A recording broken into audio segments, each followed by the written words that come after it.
It's another episode of Naija Football Talk where we get to drink some lovely Arsenal fan tears, where we get to do justice to the Arsenal fan who has refused to give up his shame, but now it seems like the god of Premier League is coming through for everybody. But at this point, though, it feels insensitive to keep bantering Kolade because there is absolutely nothing that we've not said. But I can never get enough of those Manchester City flavored tears. Go straight to your point. Don't call my name. Well, please, as a China who loves violence, we are going to continue giving you premium violence. Pep Guardiola delivered tears with Kolade at the center of it, and who knows? Anytime any of us collects, we are definitely going to be serving you the premium violence. Special thank you to our sponsor stopware.com.ng for helping us to keep this show on the air. As you know, we are planning to continue giving you sweet videos, beautiful videos, interesting videos that you're going to enjoy, and not just NFT. There's a lot more coming soon. And thank you also for tuning in to another episode. And when we come back from this short break, we're going to get straight into it. Stay with us.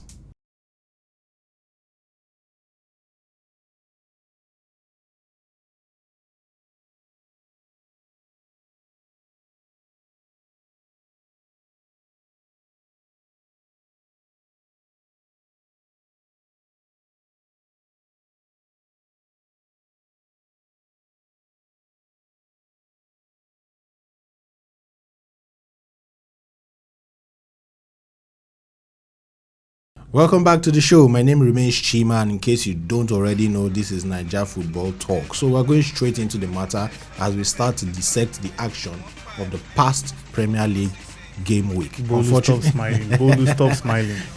Well. Why are you concerned about it was a very favorable week for him. They're concerned about getting 3 points on the board. It was a very favorable week for him. Goal. So you won't blame him for smiling from ear to ear. But however, we're going straight into the international week. We're all bummed because club football is legit football. International football can be really tiring. But let's see what our favorite players will get up to in the international break. Straight into the Premier League discussions. First things first, you guys remember that Son made his 200th appearance for Tottenham after signing 6 years ago for the club from Bayer Leverkusen. And do you guys think that his goals, his assists, everything he has done, he has delivered on his promise for Tottenham? Yeah, I think he has over-delivered, if you ask me. In fact, I would say he is the most underrated player. He's one of the most underrated players in the Premier League. Because when you look at his son, it seems to me like he's only respected around the Premier League, but outside the shores of England, he doesn't seem to get that respect he deserves. But he actually has a lot of fans in his home country of South Korea, so that's actually king of South Korea. That's actually. I'm just being objective to say he can start for some of the best of teams in the world. And he has been a class signing. For Tottenham, and his goal has also helped them to be top of the Premier League and Arsenal at the bottom of the Premier League for the first time. Let's just say at the other end. Let's for the first time in fact, since the world was created and the game of football existed, we've not seen this type of Premier League table. But let's see how Son's magnificence is going to help Tottenham, how Nuno's Tottenham, to get to where they want to get to this season. Moving straight on into the match that, is sure to elicit some tears. If you guys have noticed, Kolade is usually more vocal than this, but, he has been really mellow for the past few days now because of what happened. It's quite understandable, and I'm feeling a bit of, sympathy for him, but no. We love violence on the show. And sympathy for me as well. All right, so let us start off with you, Kolade. I mean, there's a lot to take from that match. But how do you feel as an Arsenal fan right now? One day, it go better. This club, like, bro, I'm going to pull in for therapy very soon. Like, I don't know, the fact that Tottenham are top of the league and we are 20, it just shows how bad we have declined. We are starting Pablo Mari and Ben White, like. Well, in your manager's defense, you guys have a lot of injuries, COVID, and all of that. So I can tell you that if all our players were fit, you will we'll have taken that same. Do you know what I love the most about Arsenal Football Club? The fact that to celebrate the 10th year anniversary of the 8-2 they took at Old Trafford. They lost 5-0. So it's a proper reminder. Right at the next stadium to Old Trafford, Manchester City Stadium. It's a proper reminder. To celebrate 10 years. Kolade, I remember. So in the next 10 years, they are going back to Old Trafford to collect 10 years of depression from that club. Just look at this club. He has recovered from the 10 years. Oh my God. He's still traumatized actually. And then the hardest part of that defeat was the fact that, I mean, we play FIFA every day, but have you ever seen 9% possession in life? A game? Never, man. Never. Even if you're playing on beginner mode, you can never have 9% possession Arteta, in a FIFA game. Arteta, God will have mercy on you. That's all I can say. I thought just a year ago, it was a good coup. It was a good coup, but now the ingredients are bad. Oh, so now the ingredients are bad. Oh, very but bad. Ingredients were good. All right, but do you see any glimmer of hope for Arsenal this season? Do you think there's anything that Arteta can do to save their season, to prevent them from getting relegated? Come on, that's too harsh. For a team that allowed Ederson, we all know how creative Ederson is, and we saw how they allowed Ederson to break Arsenal's press with one pass. Just a pass. On the halfway line, there was no press. It was a terrible performance. The only way out I see for Arsenal is Arteta leaving his job. So Arteta cannot even do anything. Of which I would like him to keep his job because he's such a brilliant man. Yes, we love it. We're enjoying Arteta ball. He's the only one that can bring them out of there. Yes, Guardiola lights. Give him hope he can win the FA Cup again. Probably win the competition next season. All right, so Kolade, do you think Arsenal can, leave the relegation spots and finish in a very favorable position this season? See that question, bro. It depends on your definition of favorable. You said favorable position. Any Arsenal fan out there listening to this, if you don't accept 16th, just take it like that. You are being greedy. Right now, I remember like at the start of the season, I said, I dreamt Arsenal will finish 12th. Looking back, I realized that was a very good dream, like 12th position. But being objective here, right now, Arsenal, we have started badly. 3 losses. I've never seen this in my entire life. How does it feel? It feels 3 losses, 0 goals. How does it feel that Trevor Chalobah has more goal involvement than the whole of Arsenal? But let's not go there because it's going to be with your blood clotting whatever. We signed that team to sign Arsenal, that team. just look at this Arsenal Football Club. You beat West Brom 6-0. Save the goals for Man City. You were scoring against and West Brom. And they were celebrating. They were happy. Did you see Pepe and Lacazette? They were happy. They played their full first team against West Brom's under 23. No shame, absolutely. You have Man City in the weekend. And you're playing. Oh my goodness. Aubameyang, Odegaard, Saka, and Pepe. And speaking of Man City, just let me give you one favor for those of you that like to put your money on and win some stakes. Arsenal to score a goal against Norwich is 4 odds, 4 almighty odds. Just play, and you can just check play it, and you can be a millionaire. You can check our sponsor StoreBets.com for NG for more beautiful odds just like that. All right, moving straight over to the match of the weekend, in my opinion, because Manchester City Arsenal had potential, but oh my goodness. So we had Liverpool. That was a training session. We had Liverpool and Chelsea do battle at the Cup Stadium in front of the Liverpool fans. It was a very, very intense match, we must say. It was a very intense match with the red cards, the tackles, the actual football that was played. We thought Arsenal how to manage with a man down. So basically, let's start off with with the Rhys James red card. There's a lot of controversy. A lot of people claim that it was a red card. A lot of people agree with the ref. A lot of people do not. In fact, some fans even started a petition to ban Anthony Taylor from refereeing Chelsea. That's Chelsea. Fair. That's fair. Really, to go all the way to starting a petition. It shouldn't be allowed to handle anything because he always the controversy. You can say it's a controversial coach when it comes to Chelsea. You can say it's always a coincidence. Just look at this Chelsea. Chelsea Got to the point where there's something. No, to be honest, there's actually something about when this guy refs Chelsea game. There's always a problem. We need to put a stop. Interesting. I don't think the world of football works that way anyway.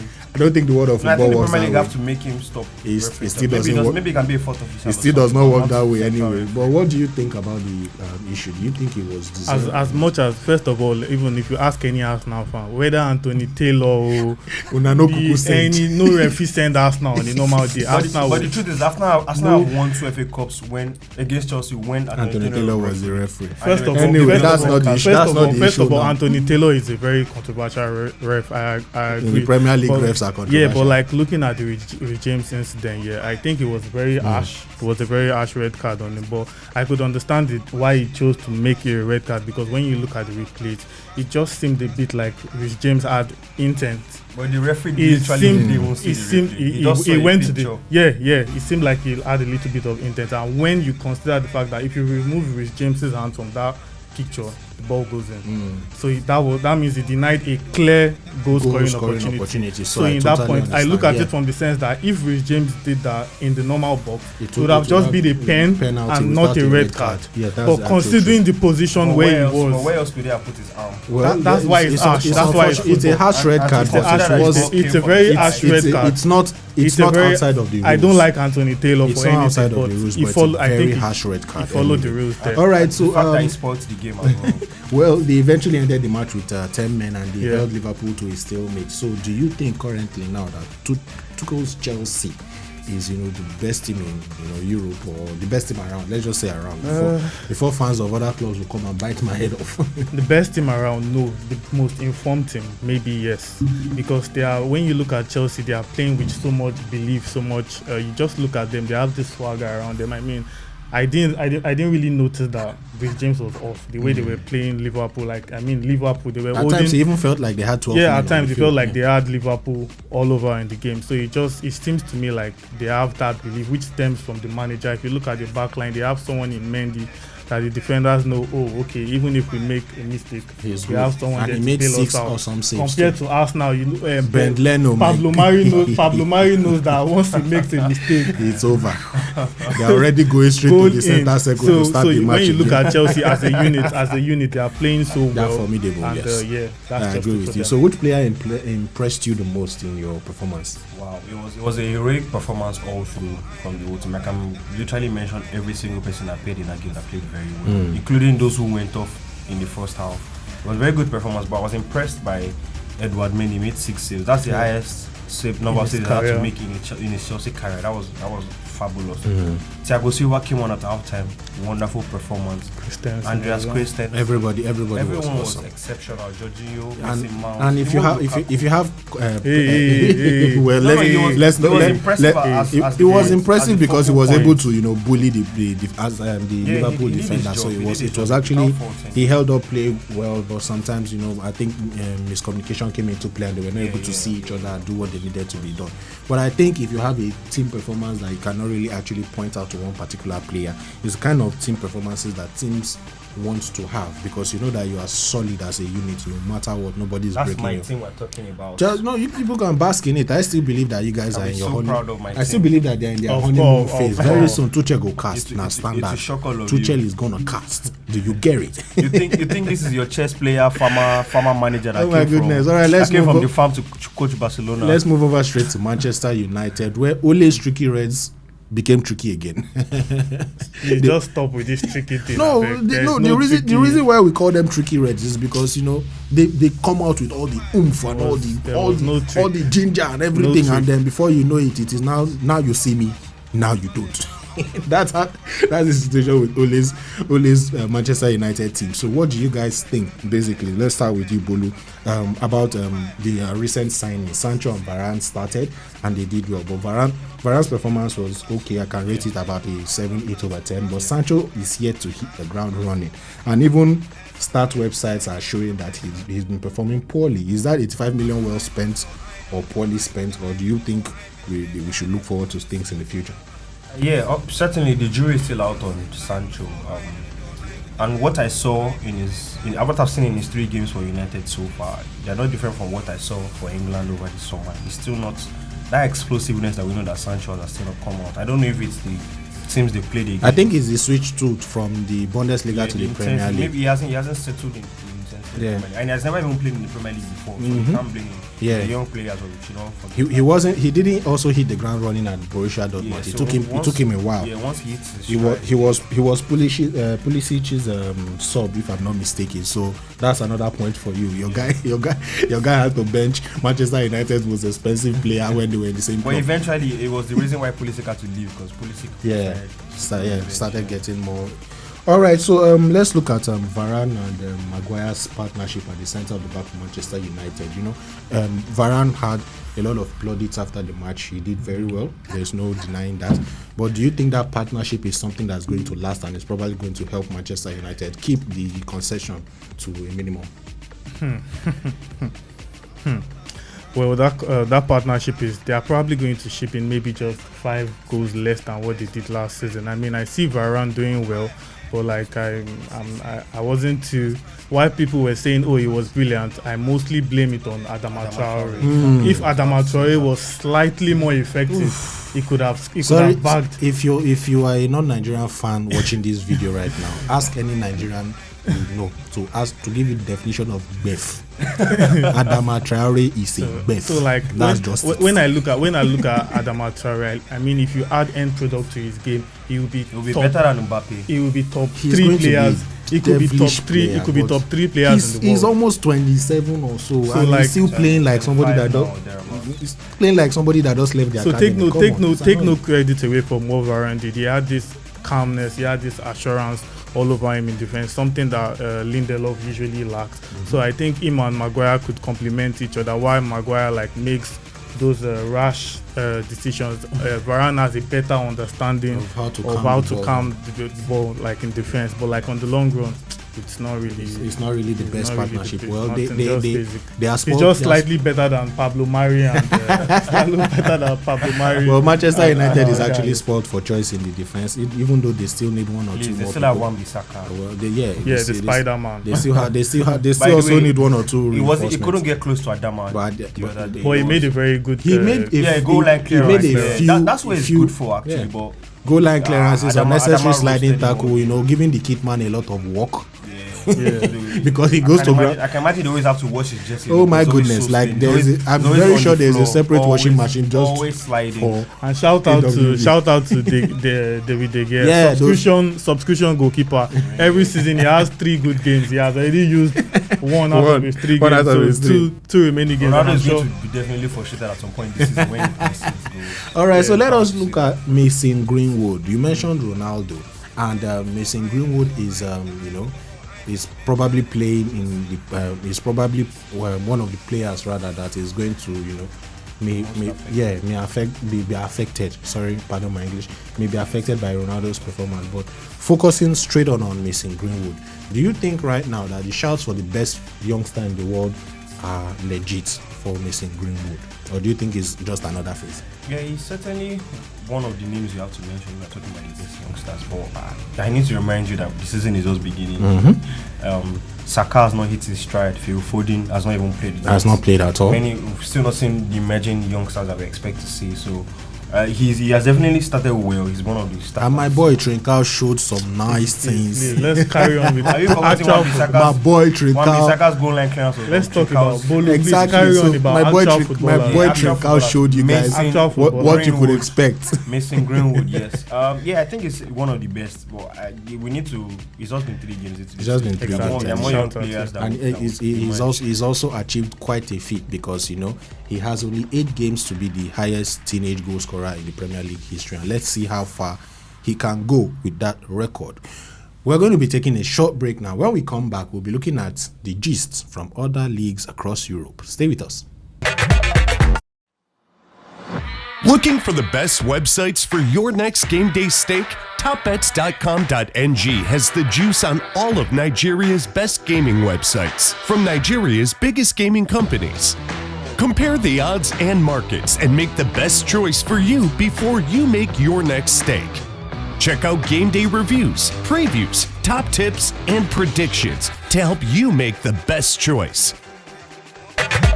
Still your favorite banter show, Naija Football Talk, where we've been bantering and killing ourselves over. It's okay, bro. It's okay, bro. Not ourselves. Yeah, Kolade. killing okay, Kolade bro. over the happenings of the past It's okay, weekend, bro. especially with Arsenal's, very, very We've heard. disgraceful Yeah, loss. we are shit. We've heard. Thank you. And in case you do not already know, we have a Fantasy Premier League code which you guys can join and do battle against some top managers. Just so you know, even we sitting here, we are not in the top 100 of our own league.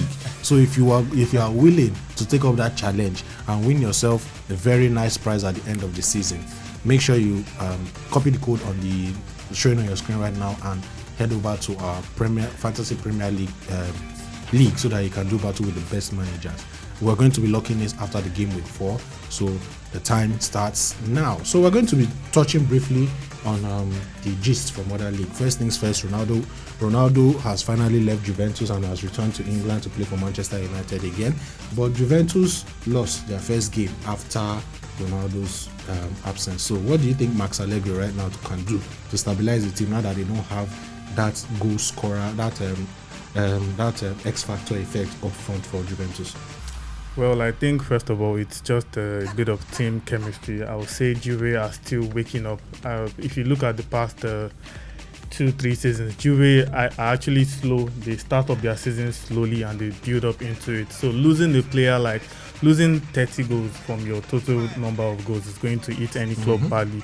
So what I think Max Allegri can do now is to start looking forward, maybe build the team around Dybala, make Dybala play in more advanced positions where he can get more goal scoring attempts and all of that. And they also need a designated forward where someone they can bank on. If you look at Roma, they brought in Tammy Abraham and he's already doing to well. replace Edin Dzeko. Yeah, he's already doing well. So Juventus should just hold their own and go out there. They brought in King now, and it looks like they are going to trust in King right there to play alongside Morata. Yeah, Do you believe Yeah. that partnership can work out for Juventus? King and Morata. It could. They're an Italian team. As long as they have a good defense, their attackers would always, they have a good structure, they would get their goals. And this is Juventus we are talking about. Well, true. Allegri, in his glorious years, in his first stint, there was no Ronaldo. He was almost the same set of players. He only coached Ronaldo for 1 year actually, and he still won something with Ronaldo. Yeah. So I think it's something to look forward to. And then, especially if they add Icardi to that squad, it's just going to be amazing because you have Morata. Morata would always, we all know who Morata is. So if you have Icardi, if you have Moise Kean, that's good enough. That's to say they still have Chiesa. So yeah. All right, moving over to Ligue 1, where Lionel Messi finally made his debut for Paris Saint-Germain in the Ligue 1 as they faced Stade de Reims, and it was a very loud stadium. Immediately Messi came on the pitch. Both fans of PSG and Stade de Reims gave Lionel Messi a standing ovation. So it was a beautiful sight for us Barcelona fans. It was a bittersweet sight for us who love Lionel Messi because he's the legend of our club, the one and only, our everything basically, and we are really happy that he was given the kind of reception that he was given at France, and we're hoping to see things that he can do. But quick question, Kolade, do you think Lionel Messi is there to what do you think Lionel Messi can actually add to the team, basically? Let's just put it that way. What can Lionel Messi add to the team? He's the It sounds like a silly question, but sorry to say, bro, but it's actually a silly question. For starters, he's the best player in the world. He brings that aura alone. That when you're an opponent and you see a Lionel Messi or Cristiano Ronaldo in the starting lineup, you are already quaking in your pants. What am I expecting now today? Even can you imagine the fact that the Reims goalkeeper had to beg Lionel Messi for his selfie with his child? He put away all forms of rivalry. That is how big a player like Lionel Messi is. So for a club like PSG that were already heavyweight before he came, bringing Lionel Messi is just to complement that winning mentality they need. This is someone that has won all over Europe and everywhere. So they need that final super player to complete what is already a beautiful squad. Yes. And shout out to Pochettino and Nasser Khalifi, if I'm not pronouncing it right, for bringing Lionel Messi and giving him the kind of kingly reception that he deserves. We're really happy. Please take care of our boy. Thank you very much. We'll be wrapping up the show when we come back from the short break. Big shout out to our fan of the week, Real Samuel Olu on Twitter. Thank you so much for your support. We really appreciate it. We see it. We really, really appreciate it. And you also fought on our FPL league, which shows that you actually know your stuff. Coming for you you, know bro. your stuff. Coming for you. Is it you that you are in the below hundreds? I don't see how you're going to catch And up you're with an Arsenal me. fan too.